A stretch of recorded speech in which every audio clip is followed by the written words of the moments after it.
Thank you, Michaela. I appreciated your response and noted a few areas that I would like to discuss. First, you made the point that the impacts of adverse childhood experiences, or ACEs, was able to be mitigated through therapy and support. While I absolutely condone and celebrate therapy after childhood trauma, or any time for that matter, for the purposes of this rebuttal, I'd like to note that the need for therapy and support post-trauma does not implicate that there was no impact from the trauma, nor that resilience alone can alleviate the impacts of the trauma. The National Childhood Trauma Network goes so far as to mention in its literature that, and I quote, "Stress in the environment can impair the development of the brain and nervous system," end quote, and further, that adults with histories of trauma in childhood have been shown to have more chronic physical conditions and problems.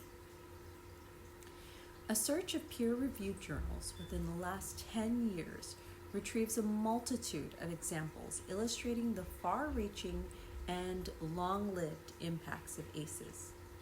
Adulthood diabetes links in Iowa and Michigan, impacts of ACEs on oral health care, and even a study of the increase in asthma rates in subjects with ACEs in Denmark, while all have been widely researched. These links indicate that while resilience may provide comfort in the day-to-day functioning of those having endured ACEs, the body remembers. The second point was the role of resilience on decreased rates of depression. One may argue that there are multiple ways to minimize the impacts of ACEs, such as meditation, breath work, cognitive behavioral therapy, or even medication management as means to minimize the impacts of ACEs.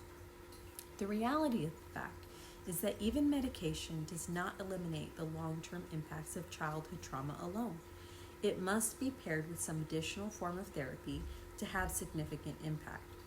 For instance, a study conducted by Sansone et al. In 2010 found distinct correlation between ACEs and adulthood pain medication abuse. Another interesting point to note was a study conducted from 2008 to 2012 on 1,008 adults with diagnosis of major depressive disorder, which suggests, like many before it, that early life trauma predicts degraded responses to antidepressants in adults. Degraded responses combined with increased potential for medication abuse may contribute to the 2 and 3 times increased risk for suicide attempts, studied by Anglicus, Gillespie, and Panagati in 2019. The increased risk that they found included 261 adult participants who had suffered from sexual abuse, physical abuse, and emotional abuse. Additionally, they found that the more complex the abuse, the higher the rate of suicide. These statistics and studies do not indicate favorable outcomes for the resilience argument. Thank you.